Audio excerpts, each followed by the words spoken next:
আসসালামু আলাইকুম রহমতুল্লাহ।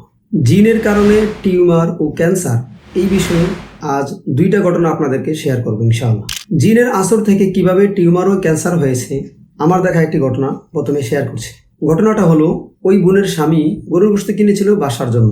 গোশত নিয়ে স্বামী বাসায় আসলে ওই বোন এগিয়ে গিয়ে গোশতের ব্যাগটা রিসিভ করতেই ওই বোনের বুকের মধ্যে হঠাৎ কি একটা ব্যথা প্রবেশ করলো।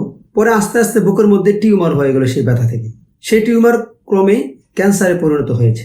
আমাদের পেজের মধ্যে জিনে আক্রান্ত হওয়ার যে আলামতগুলো সেগুলো দেখে ওই বোন আমাদের সেন্টারে রুকিয়া করার জন্য আসলেন। আসার পর যখন রুকিয়া শুরু করলাম তখন ওনার মধ্যে জিন প্রকাশ পেল, জিন এক্সপোজ করলো, খুব রিয়েকশন হলো রুকিয়াতে। তখন ওই বোনের স্বামী অনেক আশ্চর্য হয়েছে বিষয়টা দেখে। ওই বোন এখন কেমোথেরাপি নিচ্ছে এবং অনেক জটিল অবস্থা ধারণ করেছে সেই ক্যান্সার। ঠিক সেম অন্য একটি ঘটনা শাইখ বিন বাজ রাহিমাহুল্লাহ ওনার মাজমুউল ফতোয়া এর মধ্যে উল্লেখ করেছেন। সেই ঘটনাটা হলো, একজন মহিলা ডান স্তনে ক্যান্সার ছিল এবং ডাক্তাররা সিদ্ধান্ত নেন যে এই অংশটি অপসারণ করা উচিত। বাস্তবেই এটি অস্ত্রোপচারের মাধ্যমে অপসারণ করা হয়েছিল। তারপর অল্প সময় পরে তার বাম স্তনে ব্যথা শুরু হয়।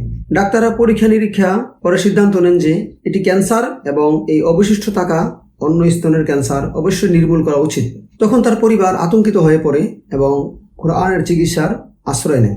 তার কাছে কোরআন তিলাওয়াত করার পর জিন তার মুখে কথা বলে এবং আমাদের বলে যে সেই তার এই রোগের কারণ ছিল। এমনকি এমন পরিকল্পনাও করেছিল যে হাঁটুকেও স্তনের মতো একইভাবে আক্রান্ত করবে। এরপর কোরআন দ্বারা চিকিৎসার মাধ্যমে জিন এই মহিলাকে ছেড়ে বেরিয়ে যায় এবং মহিলার ব্যথাও চলে যায়। পুনরায় তারা পরীক্ষা করে দেখেছেন যে মহিলা শতভাগ নিরাপদ ও সুস্থ। শাইখ বিন বাজ রাহিমাহুল্লাহর এই ফতোয়াটি অনেক প্রসিদ্ধ, অনলাইনে সার্চ করলেই সেটি আপনারা খুঁজে পাবেন। সুতরাং জিন মানুষের কোনো একটা জায়গায় অবস্থান নেয়, পরে সেই জায়গাটাকে টিউমারে পরিণত করে এবং টিউমার থেকে ক্যান্সারে পরিণত হয়। এটা আমরা বাস্তব প্রমাণ পেয়েছি।